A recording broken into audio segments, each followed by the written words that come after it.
Okay, my guest today is Coach Franco Madrid, who is a health and wellness coach. So we'll be talking in detail what health and wellness is, what's the benefit and importance of health and wellness, and Coach Franco will help us understand what are some of the things that we need to know and how can this benefit you, and as well as some of the misconception is wellness coaching and training the same? And later on, he'll be giving us some tips as to how can one get started in health and wellness. So without further ado, thank you, Coach Franco, for joining me today. Thank you. Thank you, Alvin. Thank you for having me here. It's my great pleasure. So to start off, so what is health and wellness for those who are not familiar? Good. Yeah, it's very good to actually know the definition of these two words before we actually go on and discuss health and wellness.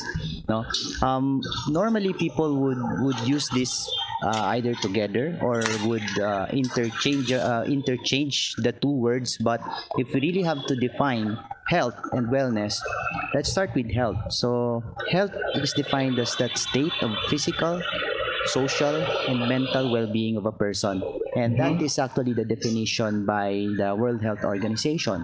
Now, ang difference nito sa wellness is actually the constant pursuit of good health. So you see, the difference there is health is the state, while wellness is when you do constant actions towards achieving good health. Okay. So meaning they're two different concepts in a sense, right? Or are they one and the same? So they're two different things, right? So why is it people often associate that health and wellness are one and the same? Are they because intertwined or yes, go ahead. Yes, they are basically intertwined. Kasi nga, di ba, yung wellness is when you constantly do things that would lead you to good health. So siguro people are people read it all the time. Yeah, magkasama yung words na yon, health and wellness. So Yes. kahit ako, I admit, even before, nai-interchange ko talaga sila, health or wellness or yon. Okay. So what's the importance of health and wellness in general? Oh, okay. So basically maraming reasons why we should pursue good health, and siguro with what's happening right now, no, for the Yes. past 3 to 5 months. So it's a very kumbaga, it's a very very big issue that we are facing right now. But siguro yung pinaka age old na answer to that kung bakit natin kailangan i-pursue yung good health would be Yes. simply prevention is better than cure, no?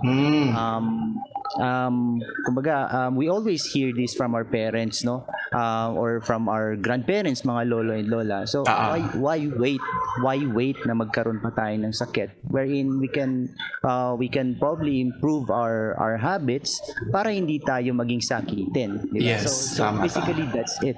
Yun yung pinaka, I guess, pinaka important or pinaka relevant na answer why we should pursue good health.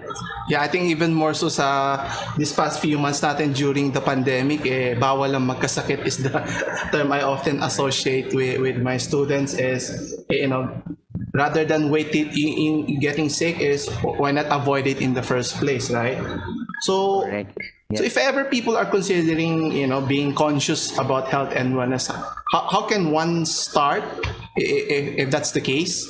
So like in my case, my wife has been always telling me not to, stay healthy, be in shape and so forth, but being stuck at home is, what can one do? Can you do it at home or do you have to be outdoors, or what are some of the things that, you would recommend so that, sige. Okay. That's a very good question, no? Kasi when everything started to close down, no, kumbaga all of us are locked at home. A lot of my clients would actually before they became my client, Okay. they actually thought na it would be very difficult for them to improve their health at Okay. kasi most of them would actually think na in order for you to improve health, you have to go to the gym. Yes, yes. Diba? So, however, it doesn't have to be that way naman. And I'd like to take this opportunity to change that mindset. Yes. Kasi there are many ways naman to improve our health, no? There are kumbaga meron yung mga super scientific ways, yung ba yung Yes. super precise na ways. Later on I'll probably talk about that. But all of these things, no, yung ginagawa natin to pursue good health or wellness, it falls down into two strategies kasi. Okay. So these strategies are, number one, proper nutrition, and number two is active lifestyle or exercise, no? Okay. When we talk about proper nutrition, we pertain to food intake, no? Yung pagkain natin. So, yan yung dalawang yon. That kumbaga sa lahat ng mga bagay na pwede nating gawin, it will all boil down to these two categories, yung pagkain mo Okay. and yung movement or yung exercise. So, I guess people would ask, so how much of this, how much effort should I put into these two strategies? No? Yes. So, 50-50 ba? No? Or, Yeah. di ba, no? Or, Actually, I was going to ask nga na, is it, what do we call this? Is it a 50-50 idea or is it, more higher percentage dun sa isa ko over the other and so forth? Sige, go ahead. all right, right.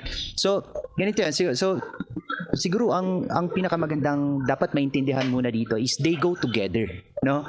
It's not one over the other, no? If you are an able-bodied person, so these two strategies go together. And yes, that's correct. We have to consider yung effort na ilalagay natin for each of these strategies, no?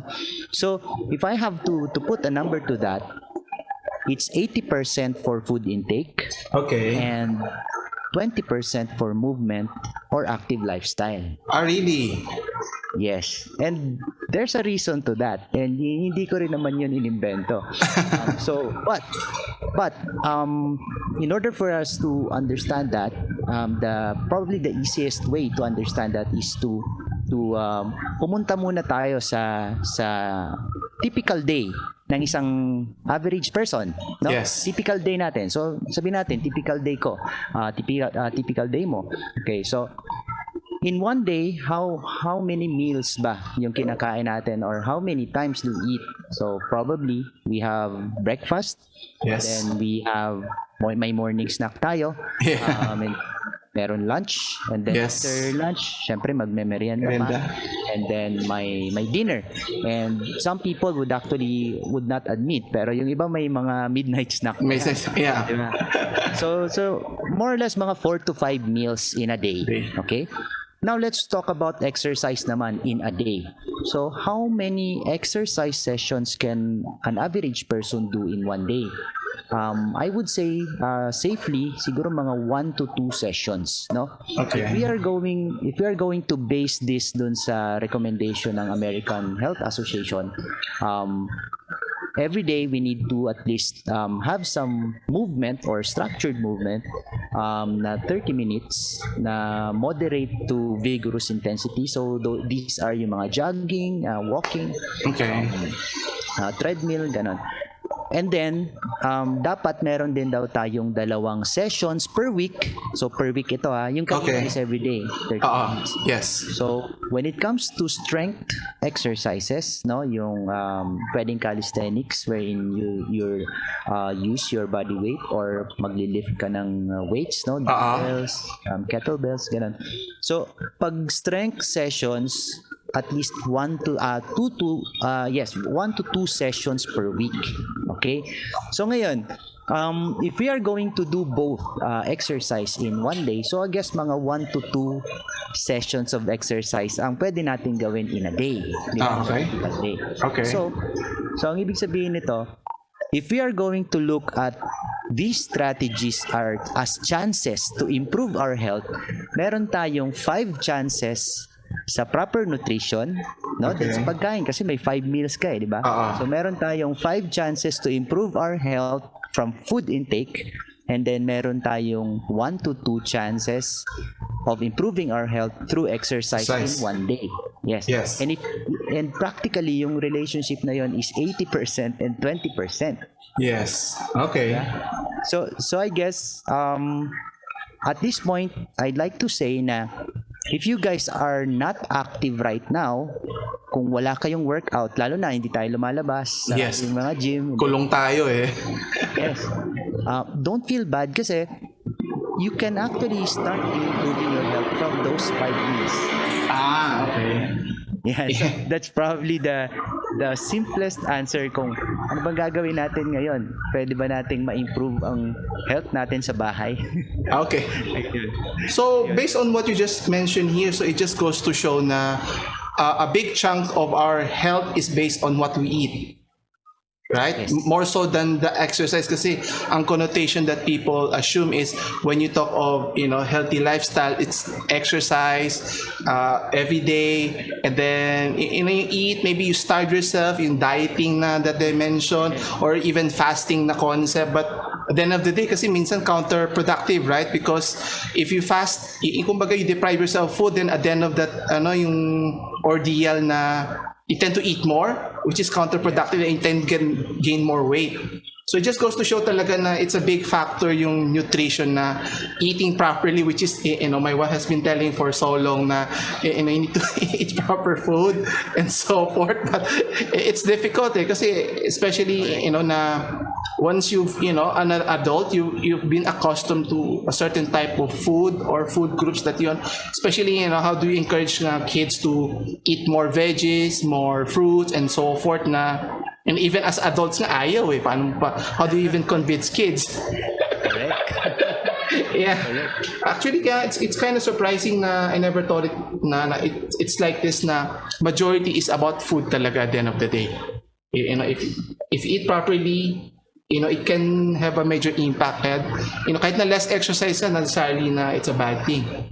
So before we proceed forward pala, so let's talk about naman yung past mo in terms of when you were younger. Kasi to give everyone a perspective na who is Coach Franco. Kasi syempre, Correct. everyone knows who you are now as a coach. But, how did you arrive at this point in becoming a coach, to helping people out? So, can you tell us a little bit yung when you were younger back in your high school days? What is Coach Franco like? Thank you, Elvin. Sure. Actually, ang na-prepare ko lang is college, but It's okay. It's okay. Go back. sige, I'll go back to high school. So ako, when I was in high school, hindi talaga ako sporty. Okay. I actually don't like PE.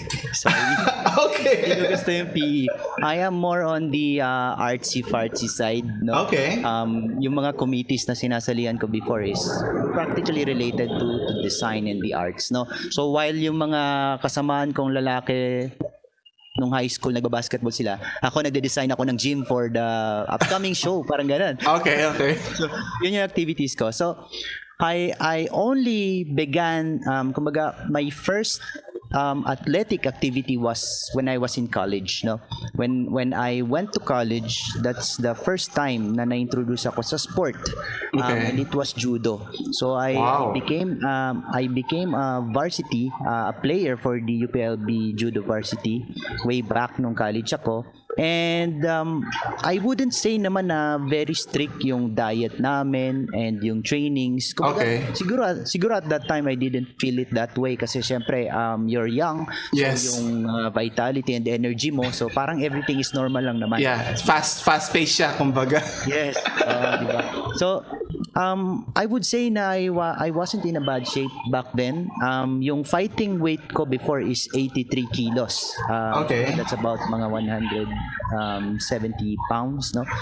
And then after that, graduate ako, I entered the corporate world, no? Wait. Before we continue. So when you were competing, are you just competing in a college level or do you compete in in a not necessarily professional, but in other regions? Were you able to join sa palarong pambansa natin and stuff like that? Yes.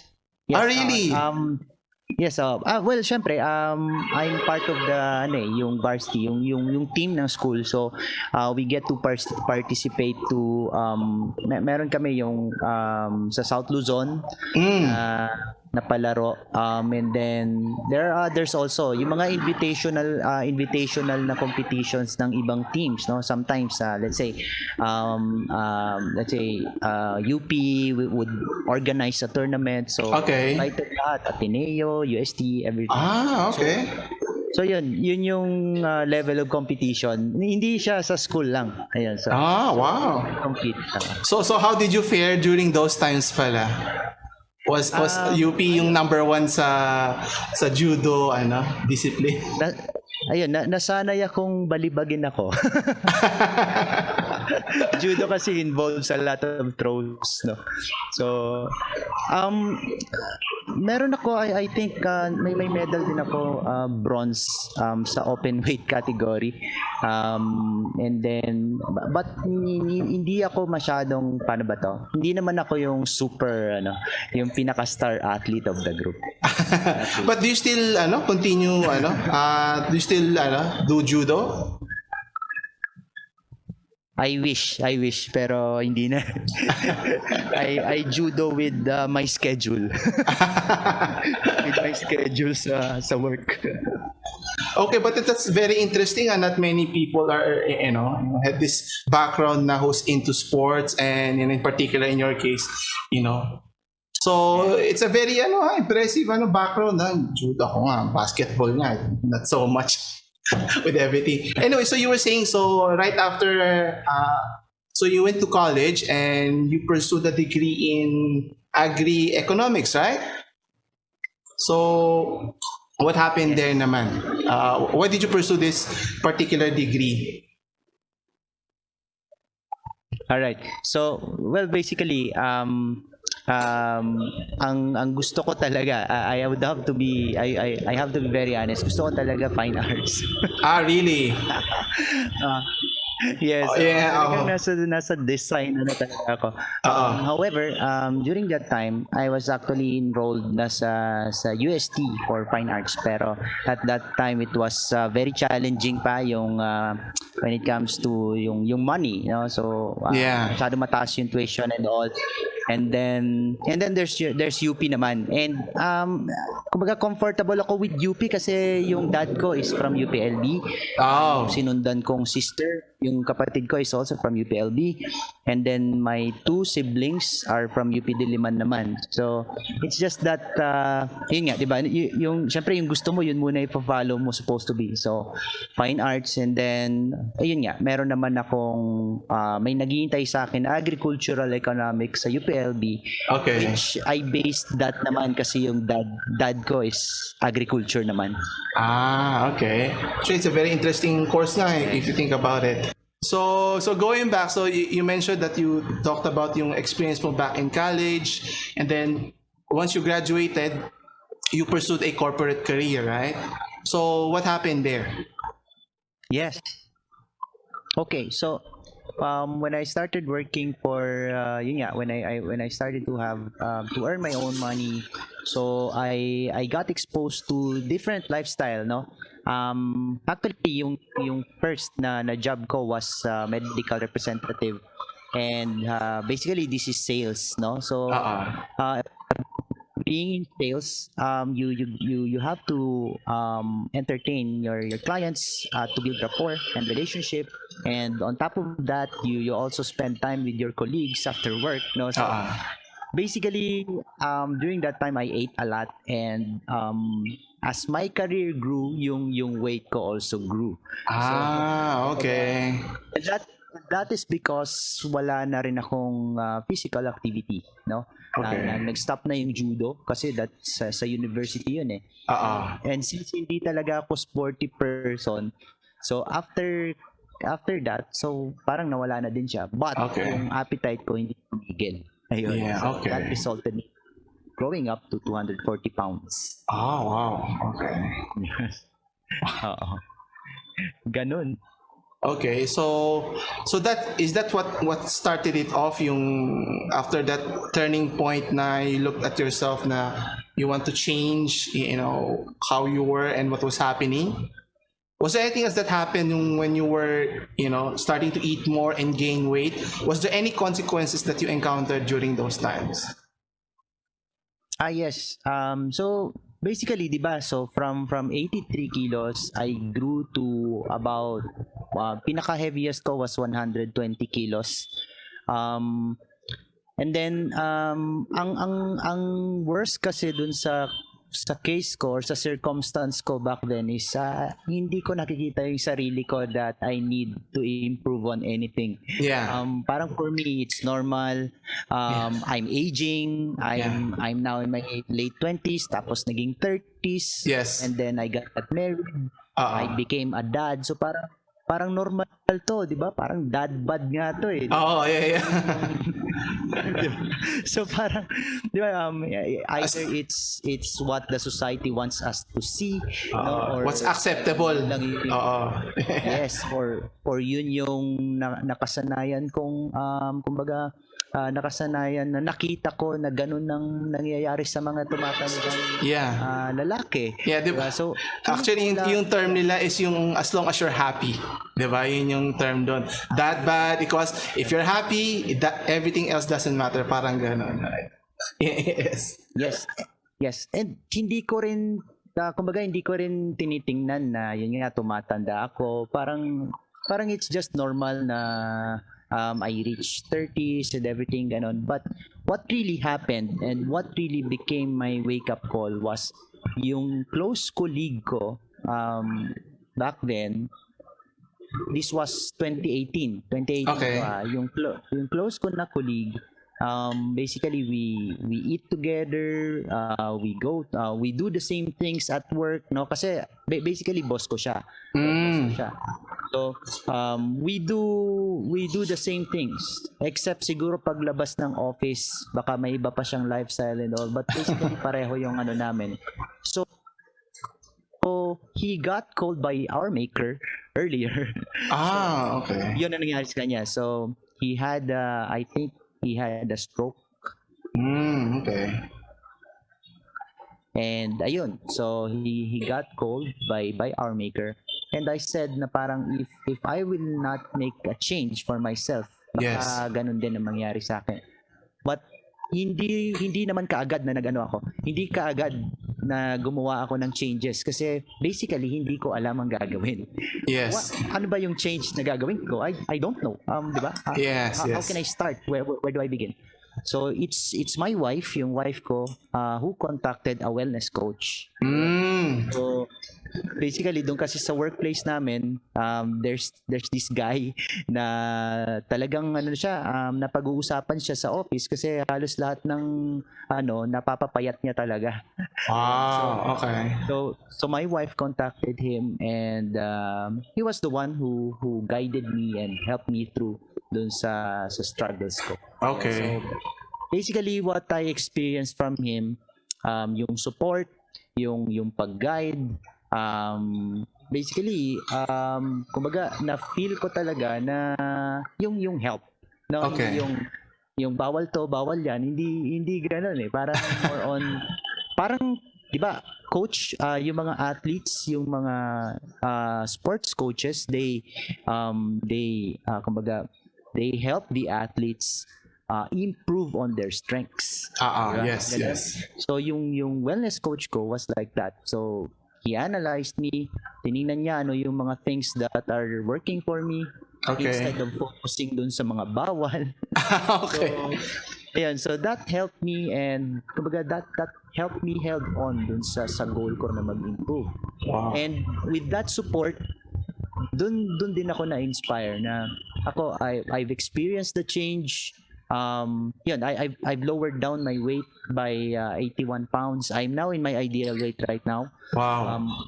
Because of that experience, so naisip ko na it's too good not for me to share. And doon Yes. ako na-inspired din na maging wellness coach. Okay. So, basically, that's the story. wow, that's a very nice experience that I think everyone should hear nga. So how long was the process for you to, from the time that you realized you needed help and to the time that you reach yung ideal weight nga? How long was that? How long did it take you? Okay, so talking about the ideal weight, to tell you honestly, yung ideal weight ko, which is yung upper limit ng ideal weight ko na 73 kilos, Okay. I reached that nung ano lang, August lang. This August lang. Wow. So I started August 2018, Okay. and then I reached my ideal weight ng August 2020, but hindi kasi straight line yon. Of course, along the way, may mga times na mawawala ka din talaga dun sa goal mo. Yes. There are a lot of distractions, maraming bagay din kasi that would really affect not only yung health mo, but syempre yung mental yung mindset mo, Yes. yung social relational yung pag-socialize mo sa mga tao, it could actually affect yung health, no? Kasi Yes. it's all intertwined. So talking about yung yung journey ko, hindi siya straight line kasi syempre sabihin natin may mga pinagdaanan, so minsan tumaas din siya ulit, and then sige, just to give you a number, yung specific number, no, ng starting March when everything closed down, nung March this year, Yes. that's when the results actually kicked in. From March up to now, ang na-lose ko na is 40 pounds. Wow. Wow. Kasi lumaki din ako ulit eh. From 2018 to 2019, nasa 83 na ako noon. That was my fighting weight nung college. Okay. Yung sinabi. Yes. But 2019 to 2020 medyo na lost track ako due to some circumstances. So nag-grow ulit ako to about siguro mga 95 kilos. Mga 190 pounds, di ba? Oh. So siguro yun nga, maraming nagsasabi na kung kailan nag-lockdown, saka ka pa mas naging fit. Parang ganun. Ayun. So yun yung progress ko. Yun yung progress ko. And I would consider myself now as I am still a work in progress. Weight is just one aspect nung health, no? Yeah, okay.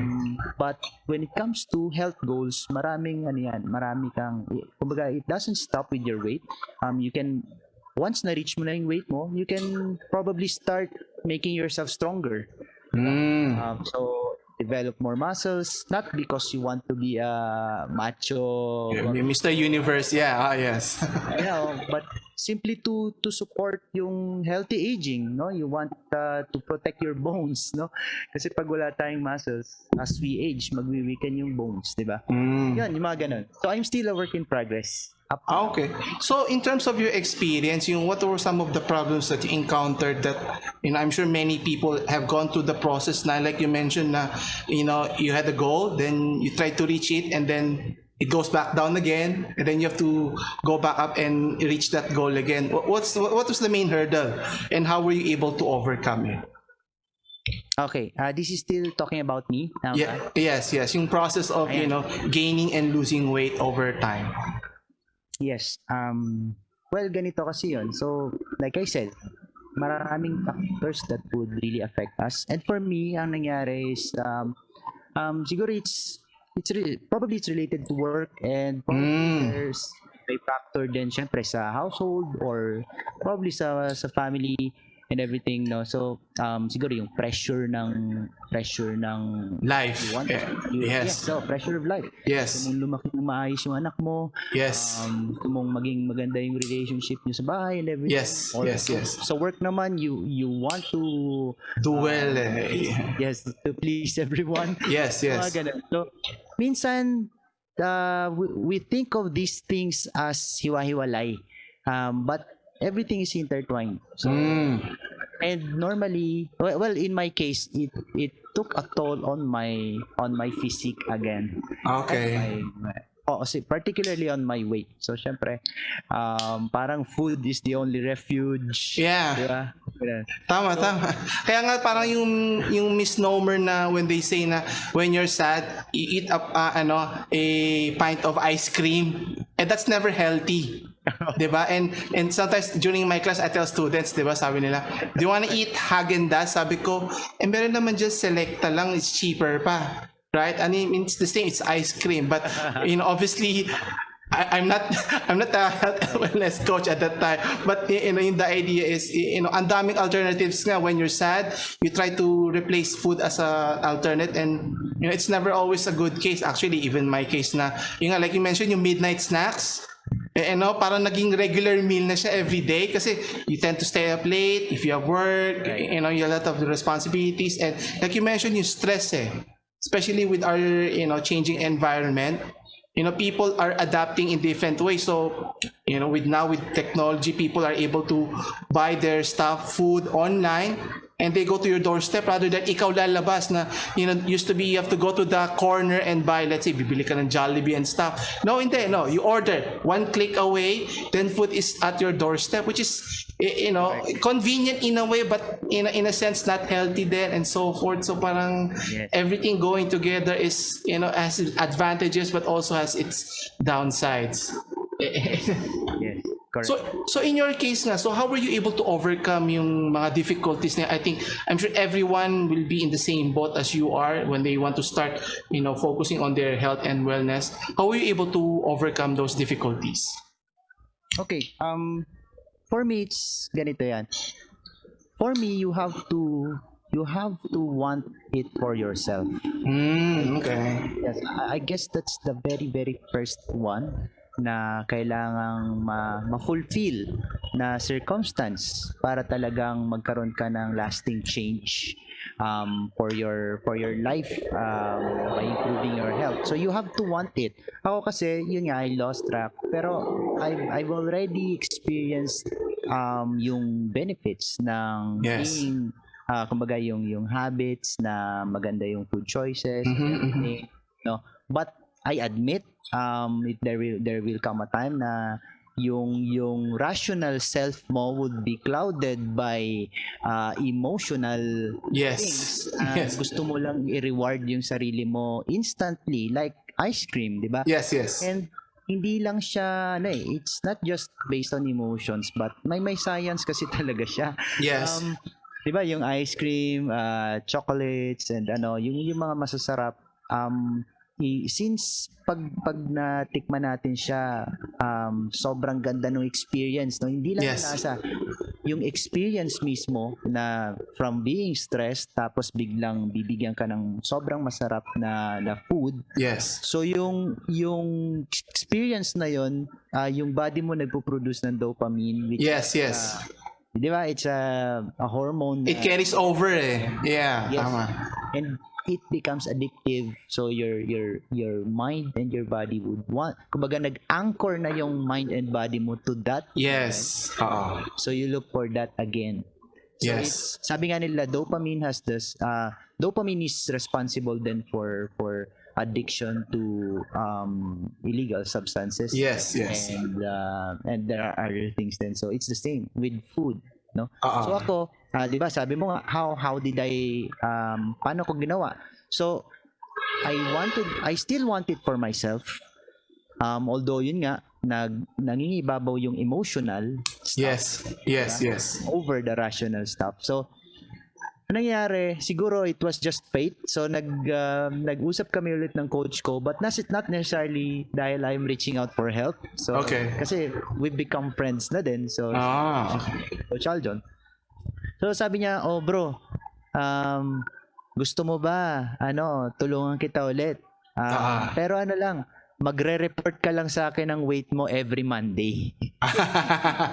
So basically what he did was he helped me with my accountability.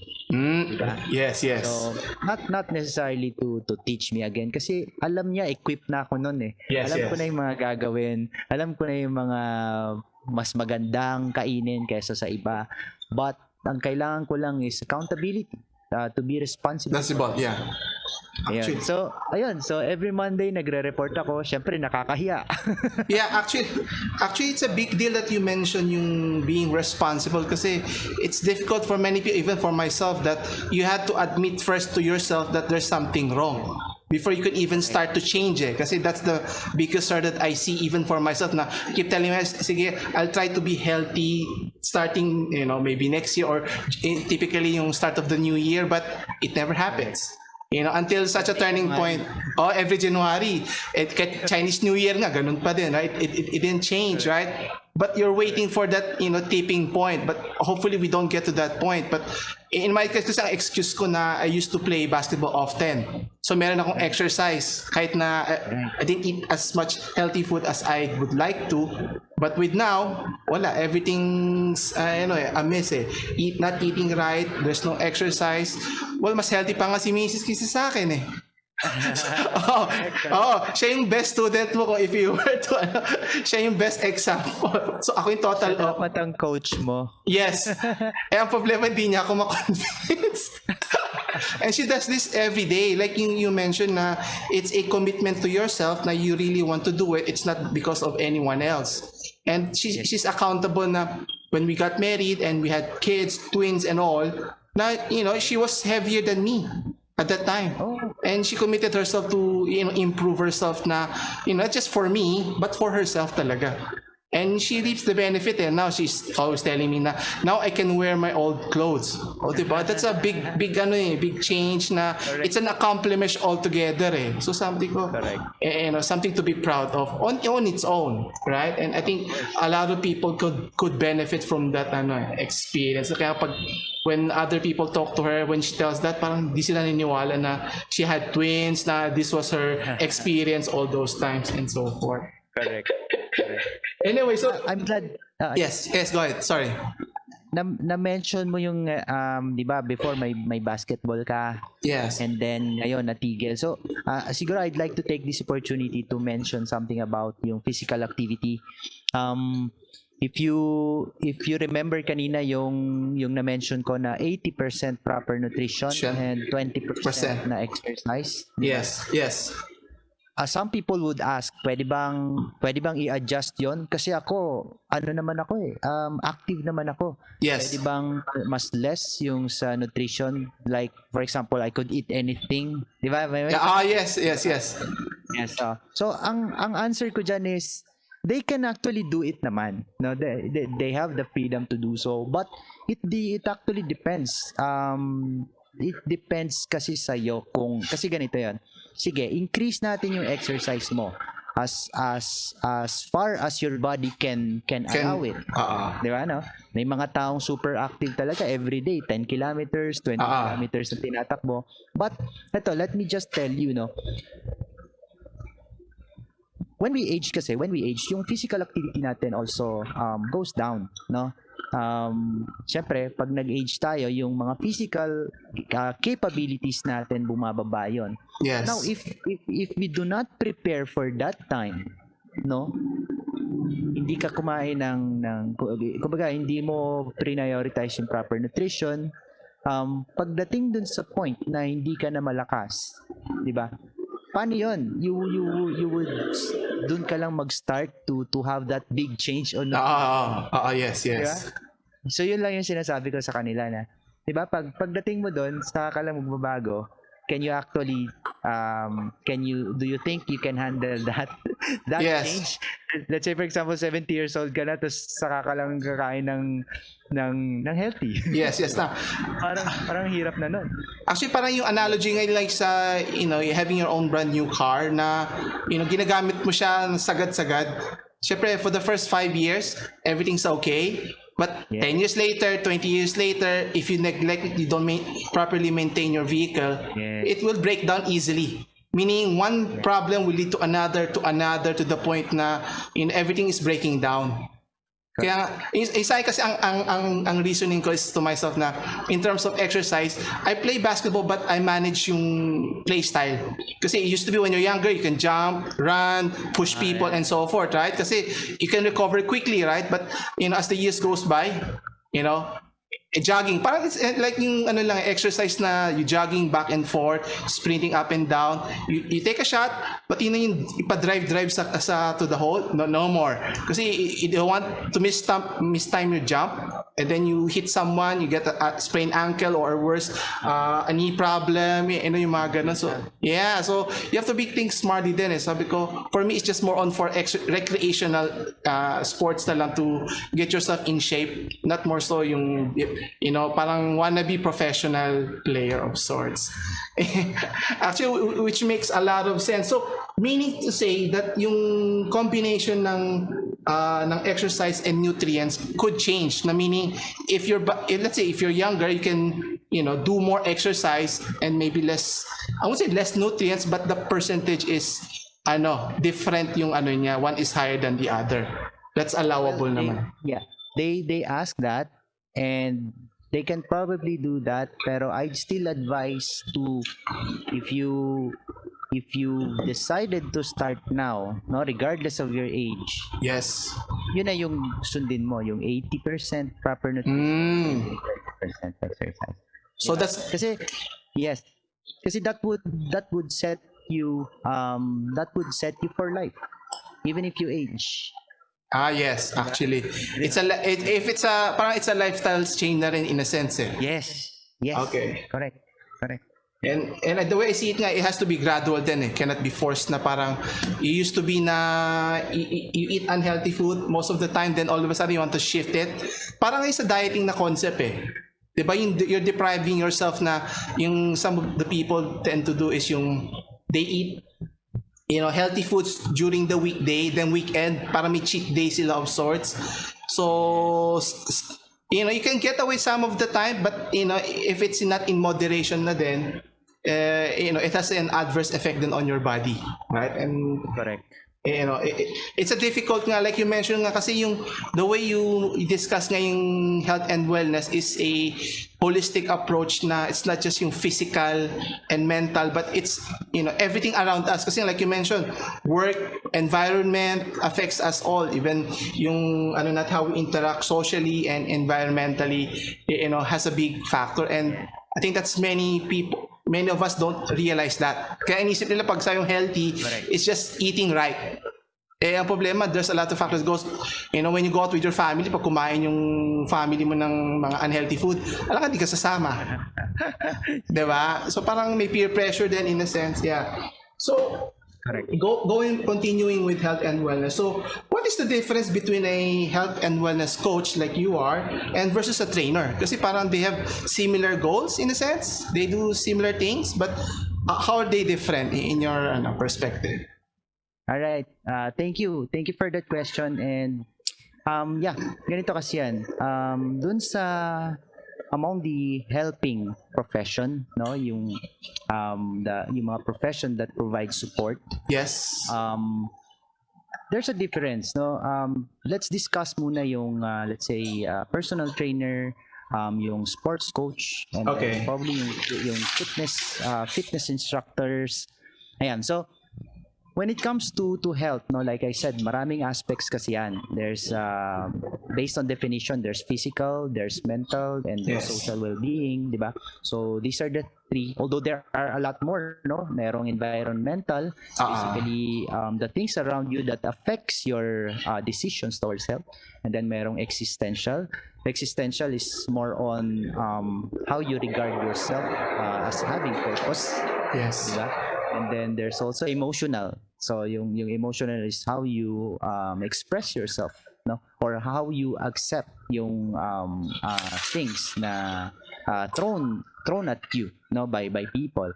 So anyway, so when it comes to these various dimensions of health, so you would notice na yung fitness trainer or yung personal trainer, they are more geared towards improving or helping the person to improve on their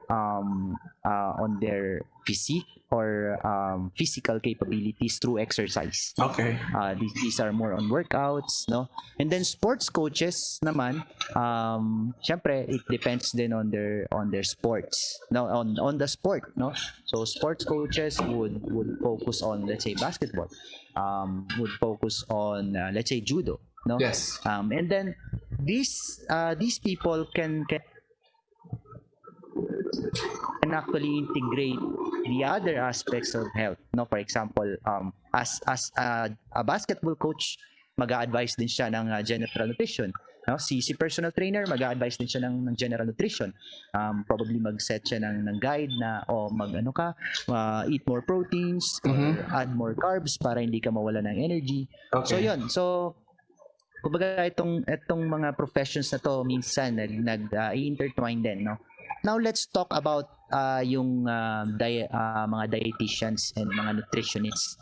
Okay. Nutritionist naman. So, these people, ang difference nito dun sa mga fitness trainers is these professionals can actually provide a more precise diet and nutrition advice, and they would probably have they probably have access, or they are probably allowed to give you nutrition advice to address a medical issue. Okay. Condition, so to speak. Yes, medical condition. So, for example, kailangan mo ng specific nutrition for to correct your diabetes, no? Or to probably to correct let's say you have seizures, so may specific diet na kailangan i-follow. So these people, yung mga nutritionists and dietitians, sila yung they have license to do that practice, no? Ngayon, ano naman ang wellness coach? Sino si wellness coach? Ano ba ginagawa ng wellness coach? So a wellness coach can also be a personal trainer, can also be a fitness instructor. Okay. May actually have license to give out nutrition advice to address a medical concern. Okay. But in general, no, yung that will depend dun sa if the wellness coach would actually enhance his practice para mas maging malawak yung profession niya. Yes. In general, what is a wellness coach? Di ba? Why Yes. would I want to get a wellness coach? Bakit yun yung title na hanapin ko? Basically, wellness coach, if we go back dun sa definition ng wellness, no, wellness is defined as that constant pursuit to good health. Okay? So, if you think of yourself as an athlete, no, di ba mayroon kang specific needs na kailangan mong i-enhance yung performance mo, Yes. di ba? Tapos tutulungan ka ng sports coach. So, think of yourself as a person na kailangan mag-improve ng health Okay. through wellness. So, ang tutulong sa'yo is yung wellness coach, wherein that wellness coach will actually help you to develop habits towards lifestyle change. Your health. Okay. Yun yung difference. So, Okay. a wellness coach may touch on nutrition if he has education Background in a about sense. nutrition. Yes. A wellness coach may touch on fitness kung licensed trainer din siya. Okay. But as a wellness coach, ang dine-develop niya sa'yo talaga is yung habits that would set you off to change. Yes. No? So hindi lang mabuild yung physique mo, hindi lang para mas maging magaling ka or mas maging malakas ka, but actually to mold you into a new person. Okay. That would sustain yung results ng goals na gusto mo.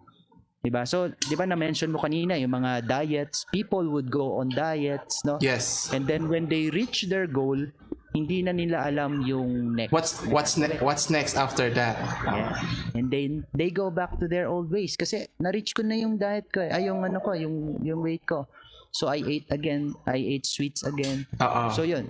So kumbaga hindi na-develop sa kanya yung habits that would allow him or her to sustain that goal. yung na-reach niya. And to some people naman, hindi nila alam when to stop dieting naman. Diba? Tuloy-tuloy lang yung diet nila na it's even affecting them adversely. Yes. Nagiging undernourished na sila. So, a wellness coach would set you up or would guide you, would look for the things that are working for you and improve them, enhance them para ma-develop ka, maka-develop ka ng habits that would lead to healthy food choices or perhaps how to distress, di ba? Depende kung ano yung nutritional challenge. So in essence, what you're saying is parang as a wellness coach is it depends on the needs of the individual. So whether you need physical assistance or what do you call this, mental assistance. Wait, I think I lost. Yeah, pero we also have a scope, no? And we're very clear on that then. So hindi kami therapist ng let's say psychiatrist. No? We provide support and encouragement. Yes. Sabi ko kasi it's similar to an athlete's sports coach, di ba? They provide support, encouragement, empowerment, everything. So we do that. We coach a person, an average day-to-day person towards good health. Yes. Yun yung role ng wellness. And I think that the difference that you're saying na in terms how you differentiate nga with others is you tailor fit yung needs ng individual. So how can they be successful in a sense, right? I think Yes.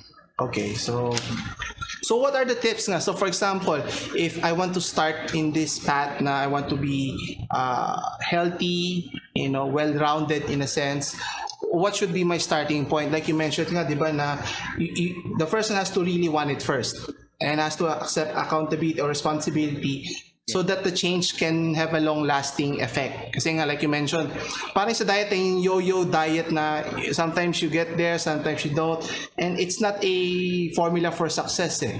Diba? Kasi it's a cycle eh. You want is parang consistent ka throughout na kahit medyo gradual yung progression mo, but you're progressing. Right?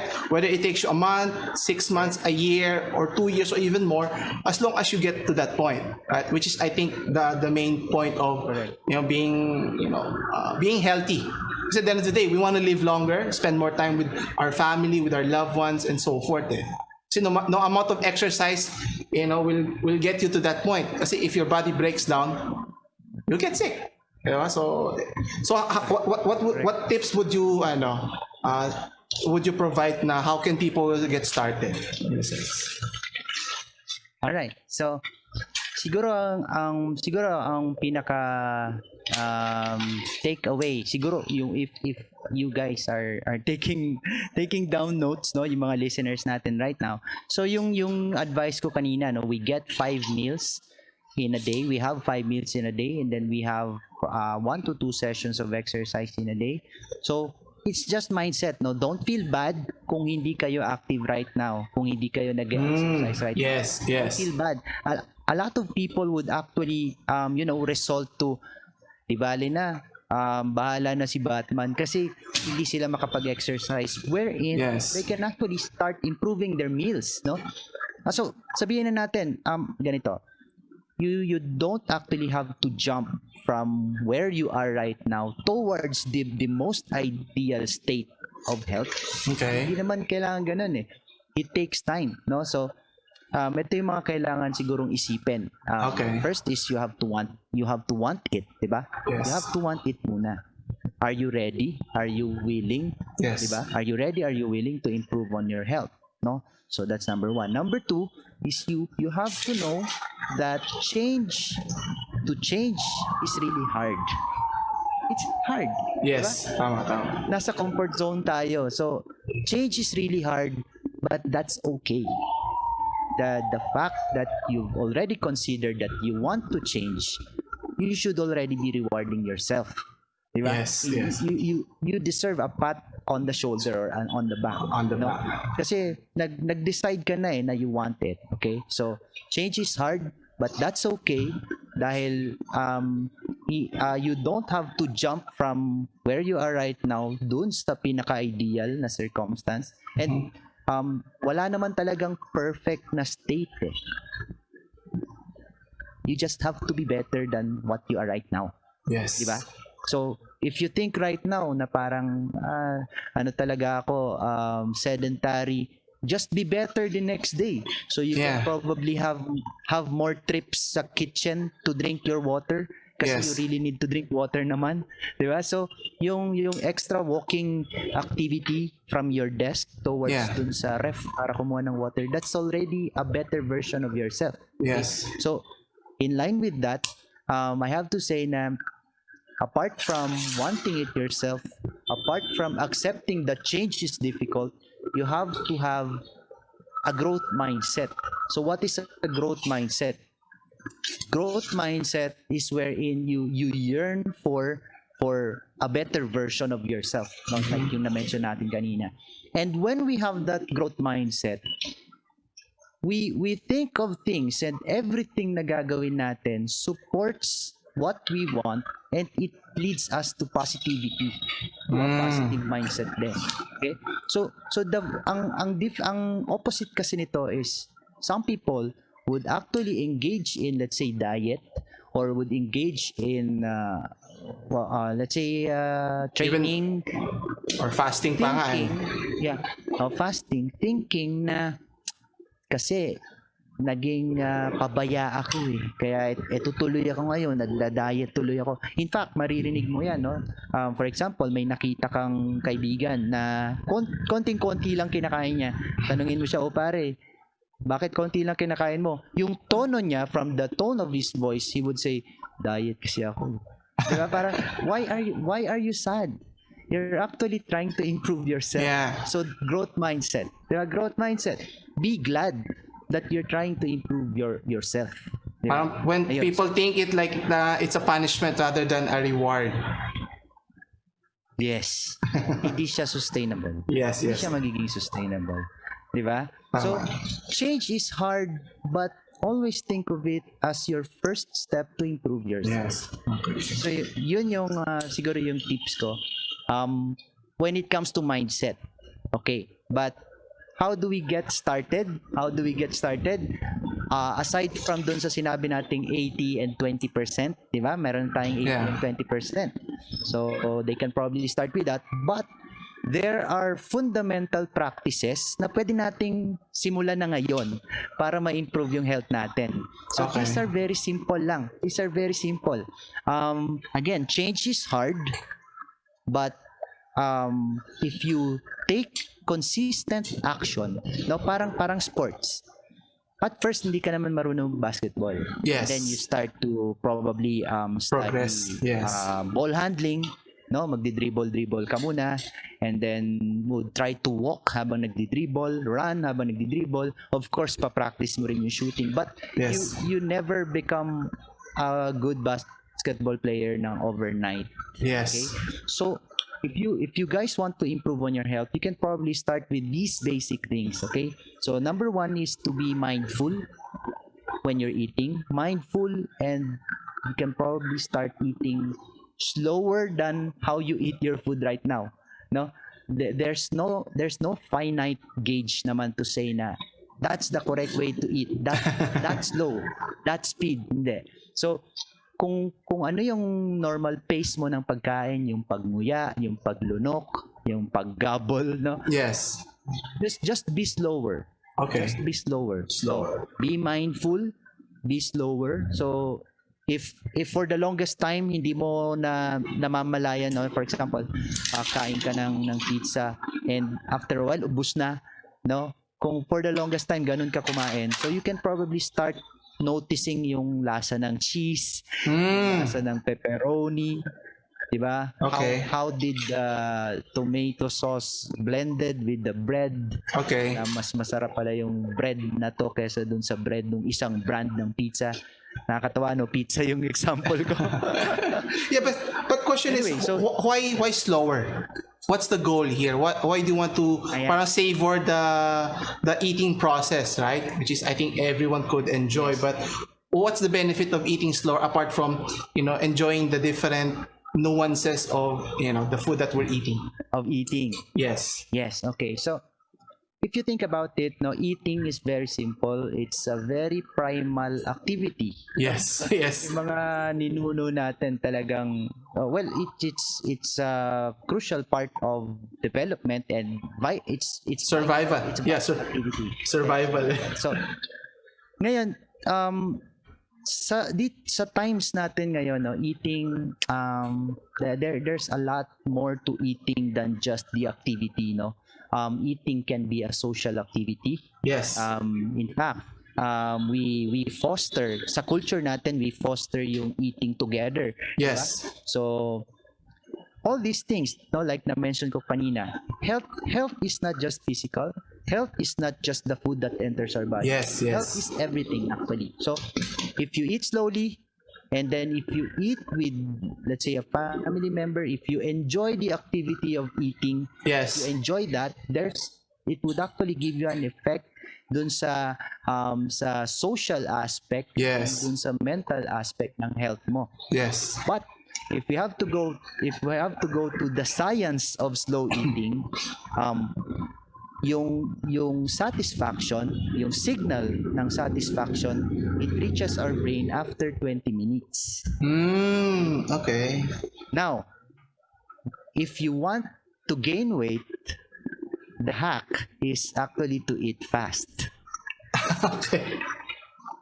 Oo. Kasi nga, hindi mo pa nare-reach yung, hindi pa nagsisignal sa brain mo na, uy, okay ka na.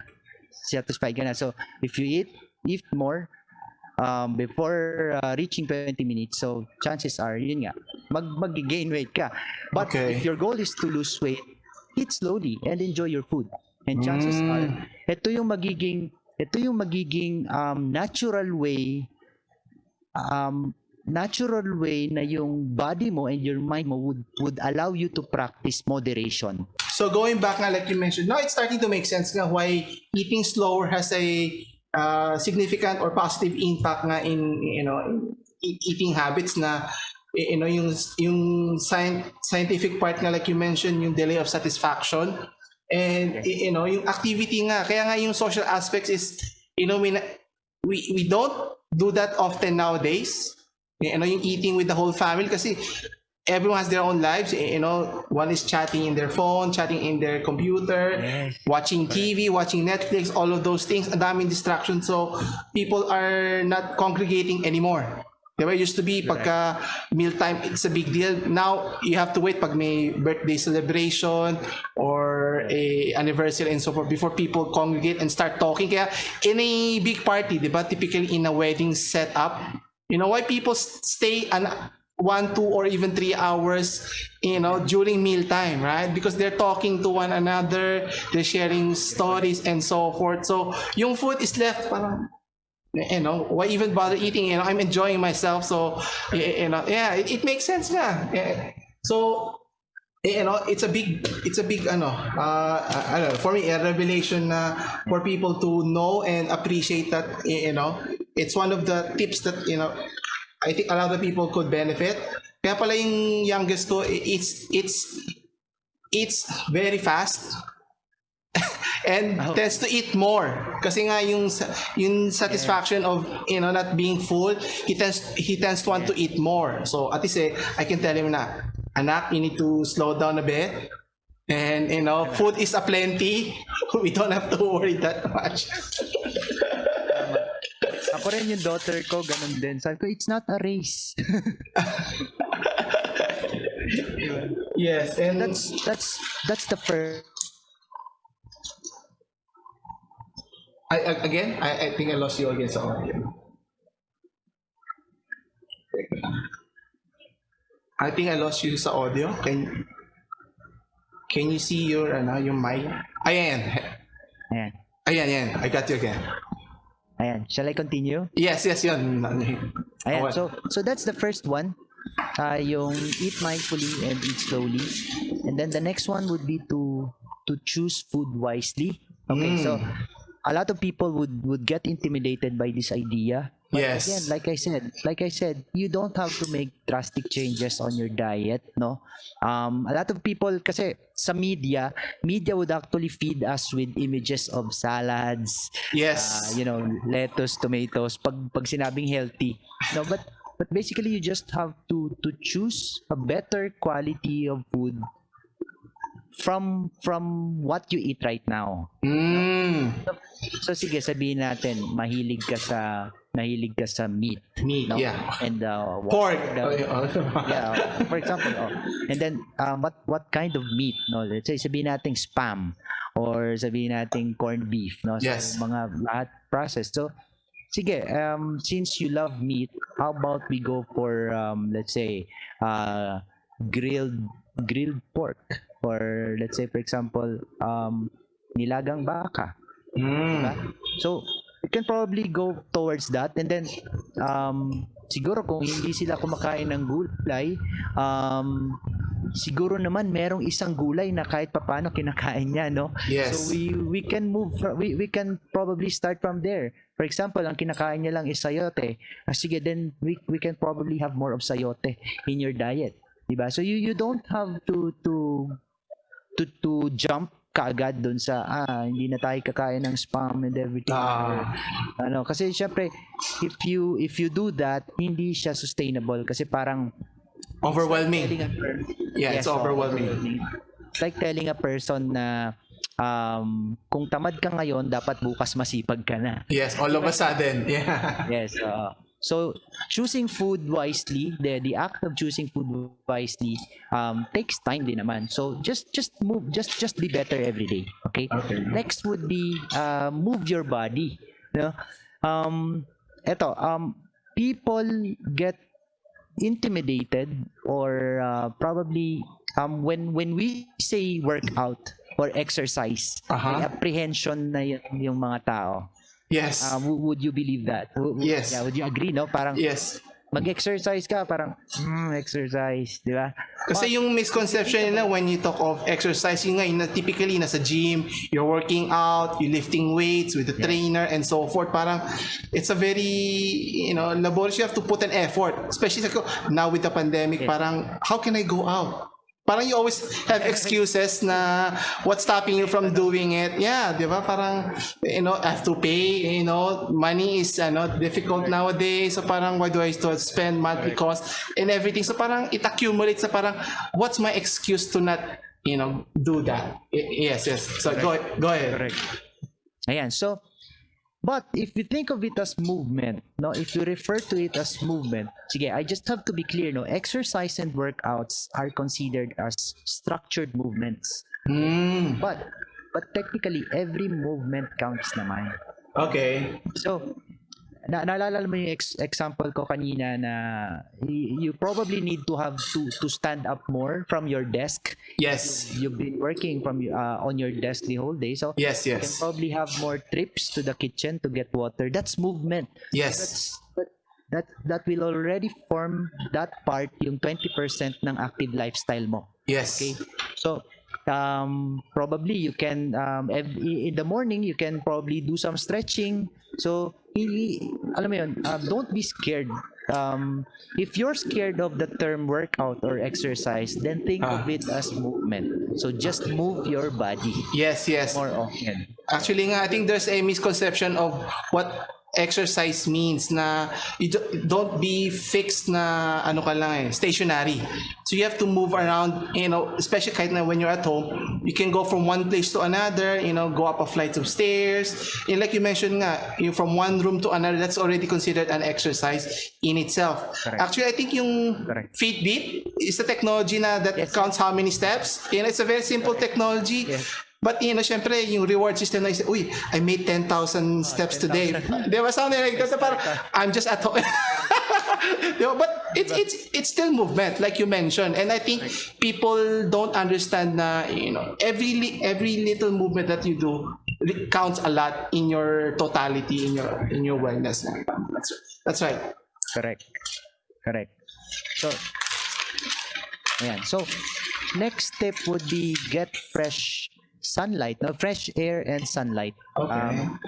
A lot of people would lalo na yung mga homebody, no, yung Yes. mga homebody yung gusto na sa bahay lang. So ang importance ng sunlight sa atin is we have this part in our brain that regulates our body clock, no? Okay.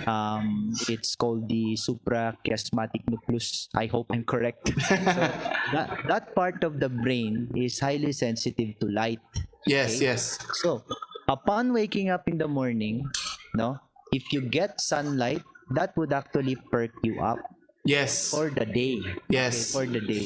So when we do that in the morning, that would actually help us to di ba, it perks us up first thing in the early stages of the day. Yes. That would actually help us slow down pagdating naman sa later part of the day. Yes. So, yun yung magpo-form nung restorative cycle ng sleep and waking up Yes, na actually. ginagawa ng body clock. Yes. Ayun. Okay. So when we do that, so I guess it would be good to mention na yung next tip, and the next tip is to actually rest and sleep. Yeah. Okay. Actually. So, diba, pag sinabing maging healthy ka, so anong gagawin ko? Kakain ako ng maayos, mag-exercise ako, but it's seldom na nami-mention na matulog ka rin ng Tamang oras. Tamang oras. Yes. yes, ng tamang oras. So, it's seldom that we talk about it. But in as much as we regard proper nutrition and exercise as important, dapat ganun din ka-importante yung pag-consider natin ng rest, Yes. sleep, because it's only during sleep and during rest that our body heals itself. Yes. You know, rebuilds, Recovers. regenerates. Yes, tama. Actually, that's why nga, I don't know if you've heard of this nga, especially in our case, di ba, we know na it's morning, it's if the sun is up, which is around 5 or 6 in the morning. Then if it's sunset, we know it's evening because of sunset around 6 in the evening. But in countries like in Europe, Norwegian countries, the day is longer. So, Oo nga. di ba, it's already 9 or 10 in the evening, but the sun is still up.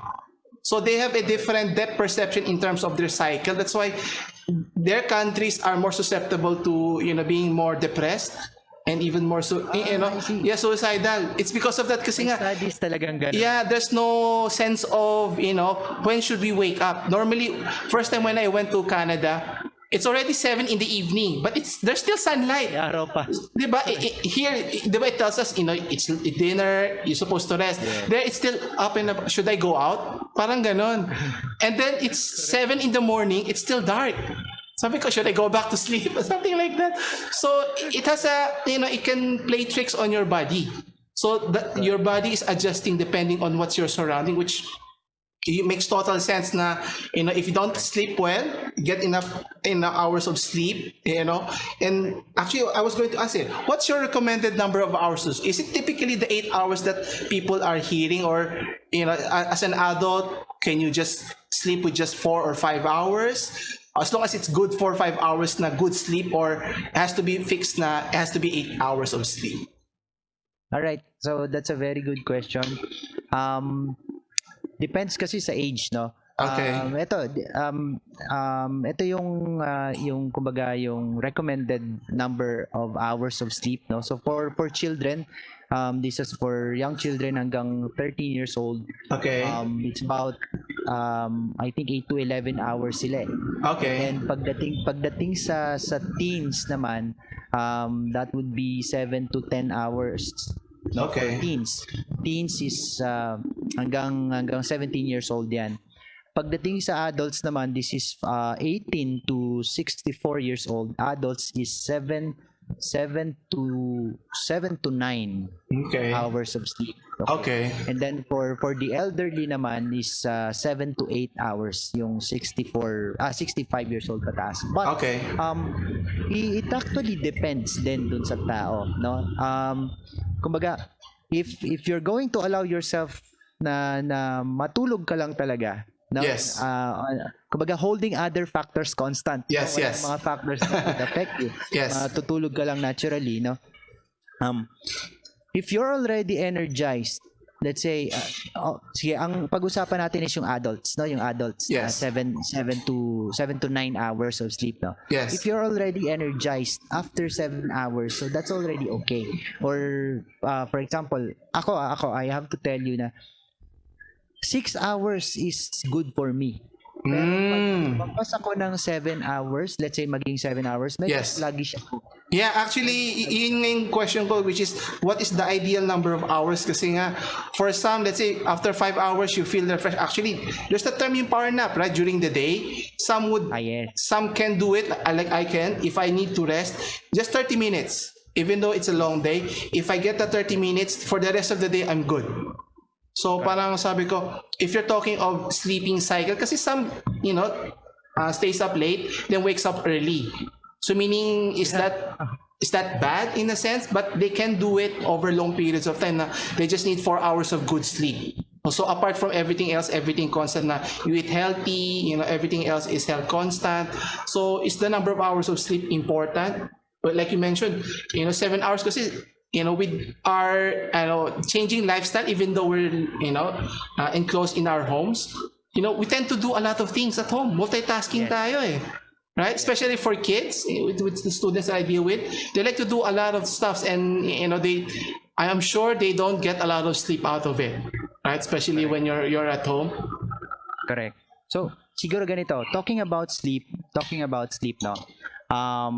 There are 5 things that you can probably check in order for you to identify kung you're having enough sleep. Okay, if your sleep is helping you. Yes. So, number 1 is your mind clear? Is your focus at your peak, no? Paggising mo, or all throughout the day. Okay. So are you in the best condition when it comes to focus, attention, and rational decision making? Yan. So this basically this pertains to the mind, no? Okay, The yes. clarity ng mind mo. So Yes, that's yes. number 1. And then number 2, madalas ka ba magkasakit? Yes. Okay. Kung hindi maganda yung quality ng sleep mo, yung immune system mo would be affected. And ang pinaka-common dyan is syempre yung the common cold. Yes. So, mapapansin mo yun, pag Yes. lagi kang puyat, sinisipon tayo, di ba? Yes. Laging yung ilong natin. And this is different dun sa rhinitis. Kasi may rhinitis ako. Pag may common cold ka, mabigat ang pakiramdam. Yung rhinitis talagang makatilang yung ilong. Yun yung difference niya. So, but I'm not a doctor, Yeah. Pero actually, ang difficulty right now when you say coughing, iba na kagad connotation na people during this period. When you say cough, Yes. kailan ko naman magpa-test. So Yes. it's a difficult, how do you distinguish one over the other? But anyway, Correct. so apart Yeah, from so if you're sickly, if you're sickly and if your mind is clear, what else? Yeah. What's the third one? yeah. So the third one is, no, if you exercise or do any physical activity, Okay. if you're having difficulty on doing it correctly, Okay. so for example, workout, Yes. parang yung workout mo tends to go longer than what you planned, no? This is probably because of your focus then. So you get lost. You lost track of your count dun sa reps Yes, and sa yes. sets. Nasobrahan.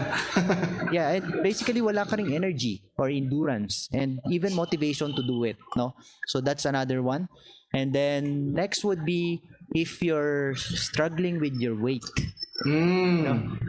If you're struggling with your weight, because basically if you lack sleep, no, yung hunger hormones or ghrelins, it actually increases then. And when you lack sleep, o kung talagang deprived ka ng sleep, you tend to have cravings na uncontrollable because of these increased hormones. So kapag kumbaga chronic condition na yung pagiging deprived mo ng sleep, so akala mo normal na lang din yung cravings mo, hindi, talakas ako kumain. Okay. So, and then siguro ito yung pinaka-importante, this is the most important is if you are always having a low mood, low energy, Okay. and sige, let's be very specific. If you feel that you're always depressed, Mm-hmm. You can, before thinking of anything else or blaming it on other things or yourself, no, siguro you can probably try to check if your sleep is good. Okay. Yan. Kasi during sleep, di ba, a restorative sleep would give us healing, cell regeneration. Yes. But it's also during this time na nagpo-produce yung body natin ng hormones. Yeah. Greatly influences yung emotions natin. Ayun. Yeah, tsaka it relaxes our mind during our sleep, yung sleep cycle natin. Actually, I don't know if I had this experience years back. I don't know if I had parang insomnia at the time na it was really. I tend to stay up late, mga 1 to even 3 o'clock in the morning. What I would do is do exercise at that time. Kasi, so sabi ko, I don't know, sabi ko, I wanna do something, sabi ko, I'm still up, so I'm still active, sabi ko, might as well do something, sabi ko, I don't know what was my problem at that time. Is it insomnia, or is it psychological or mental, or it's just, I have nothing to do at that time, so parang, I try to keep myself busy, and that was a phase before. So sabi ko, I wish I had it now na I had that drive. Kasi used to be na like you mentioned nga yung commitment to self na every day I would kahit na 30 minutes lang sa stationary bike. Right? Yes. It might not be intensive for compared to others, but at least it's an exercise in itself na keep myself healthy and perspiring and so forth. But that's something to look forward to. Hopefully. Okay. So is there anything else you want to add regarding this sa tips? So siguro So siguro the last two more things Sige. na we can probably start doing. Not necessarily to have a drastic change in our lives, but to be better lang, a little bit better than what we are right now. So the last two would be, of course, you have to have a balance between meaningful work and joyful play. Okay, so this is very important, yung meaningful work. If you think na yung ginagawa mo is meaningful, meaning you also have that sense of purpose in what you do every day, so this will give you reasons to get out of bed. Yes. Diba? In the morning, so you think about it, baka yung current na ginagawa mong everyday ngayon is not giving you that sense of meaning. Yes. So it's probably time. I'm not saying na mag-resign ka or anything, but think of it. Think about it. Yes. Is it just me? Yung mindset ko lang ba yung nag-iisip na hindi ito meaningful?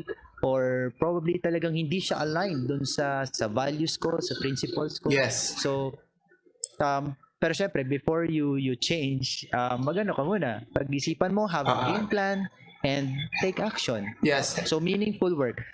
Balance with play naman. So, when we say play, so, there, like I said, health naman is not just physical. Yes. So yung mental health mo, yung emotional health, social relational skills. Yes. You have to give time for that then. Yes, actually. Of course, meron tayong motivation, talagang nagtatrabaho tayo hanggang late at night kasi nga we want to secure yung financial aspect ng buhay natin. Yes. For our family and all, but if you think about it, what's ano naman, baka naman hindi ka na kilala ng family mo. Yes. Parang di ba makikilala ka na lang because of your legacy na ano pala, ang galing pala ni daddy dahil talaga nagtrabaho siya. Yes. Marami tayong resources ngayon, pero sana nakilala namin si daddy. Yes. Tama. Kumbaga, you neglect other things that just for this aspect na actually nga there have been studies, researches in the academy regarding work-life balance na what are the different factors that that contributes to work life na it's not just all about work. Well, unless you want to really be successful, yung be in the top 1 percentile, yung be a billionaire and so forth. Obviously, you need to sacrifice a lot to be successful. But for the rest of us, the majority, right? What considered successful may not be necessarily about monetary, but like you mentioned, health, family, and although those things have to be factored in so that at the end of the day, regret is one thing that we don't want have, right? Na, I wish you could have done this, I wish you could have done that, and so forth. Correct. Correct. So yung last na gusto ko i-share, this is the last na talaga, no? So Yes. you just be grateful for everything, no? And being grateful naman, you don't have to be, actually religion is not part of being grateful naman eh. Yes. Being grateful is just being thankful. Yes. Be thankful dun sa just take it one day at a time, no? Yes. Salamat ka dun sa araw mo. Salamat Yes. ka dun sa mga nangyari. Kung let's say sabihin natin yung nangyari sa araw mo is medyo hindi maganda, but you learned from it. So, Yes. be thankful, di ba? Be thankful.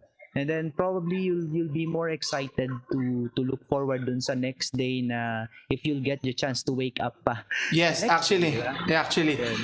Actually, I had a personal experience nga in our academy. One of our colleagues passed away.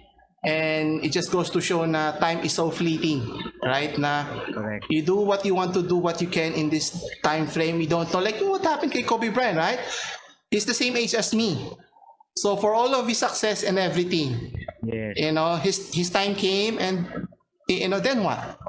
Right? Correct. At least in his part na, looking on his interviews in this discussion, parang, he really did set out to reach whatever he wanted to do, and there's no regret there if you look at it. And I think that's something everyone can aspire to na, it's limited whether it's today, tomorrow, next year, or 10 years from now. We never know eh. Pero at the end of the day na, we get extra more days to spend with our parents, with our family, with our kids and everything. It really is, parang, it goes beyond nga dun, like you mentioned, na it's not just about eating, exercising, you just have to look at everything else outside of us. Yeah. Okay. Anyway. So is there anything else you want to add, apart from, so you mentioned, choose your food wisely, meaning eat slowly. So I think that's one thing I could teach my kids. Kasi yung kids ko tend to hurry up in eating kasi they want to watch YouTube. They want to play with their tablet and so forth. Sabi ko, no. So second you mentioned is yung movement nga. So any type of movement is important. And then it counts. Every movement counts. Kaya nga yung Fitbit na alala ko kaagad. And then sleep is important. Right? I think that's one of the most neglected part in our lifestyle is sleep. Kasi parang we say it's part of parang when you're breathing, it's normal. Pero what if you don't wake up? Right? Parang People would tend to cram everything in one day because there's also this condition na fear of missing out. Yes.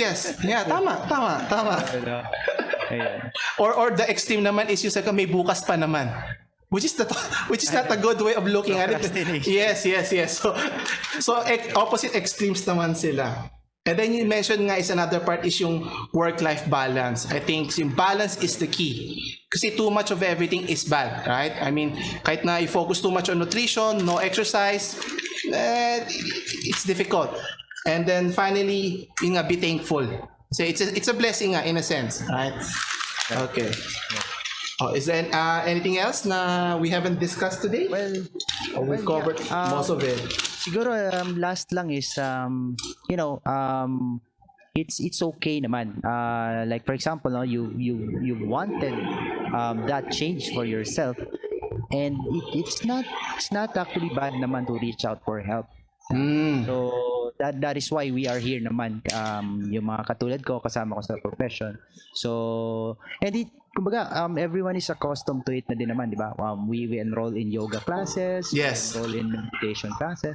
So it's kumbaga if you think na a wellness coach or a wellness program would actually help you move towards or get you started towards your ultimate goals, no?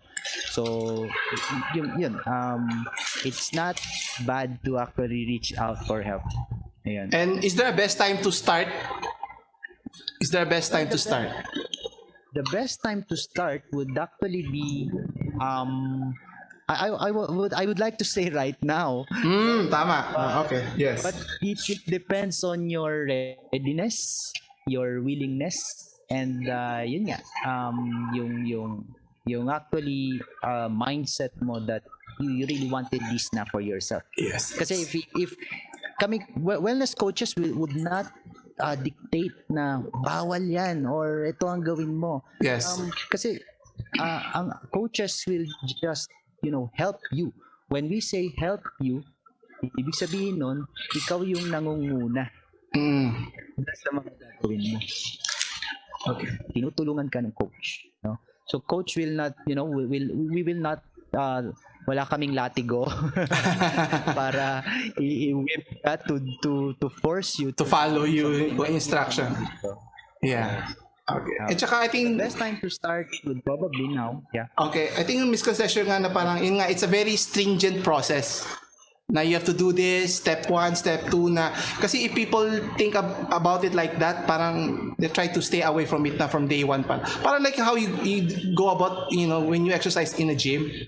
Kasi kailangan you have to do how many push-ups, bench press, add more weights. Parang, parang, kung medyo lanky ka pa naman or very thin, frail ka, it doesn't suit you. Syempre, you have to tailor fit the program to that person and so forth.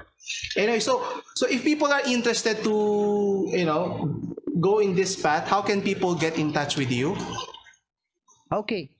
So most of my clients basically I just use my personal Facebook page. Okay. They can find me in Facebook with the name Franco Madrid. So that's FRANCO. Okay. Madrid, Spain. So okay. I guess marami kasi Franco Madrid sa Facebook. It's okay. I'll just put a link na lang with your Facebook page so that people can contact you easily. Actually, when I did that before, I noticed na buti lang I had your picture so I could see clearly which Franco it is. So yung mukhang Filipino, that would be me. Kasi yung iba talagang mga alam mo na, western So, and they can also reach me through Instagram. So, ang Instagram ko okay. is Franco_Madrid. Okay. It's my Instagram handle. Sige, I'll also include that in the description below so at least people could easily contact you. Yeah. Okay? So, that's it. Thank you for your time. So, thank you, Alvin. Hopefully we can do this again next time, ha? Yeah, this is fun. This is fun actually. Yes.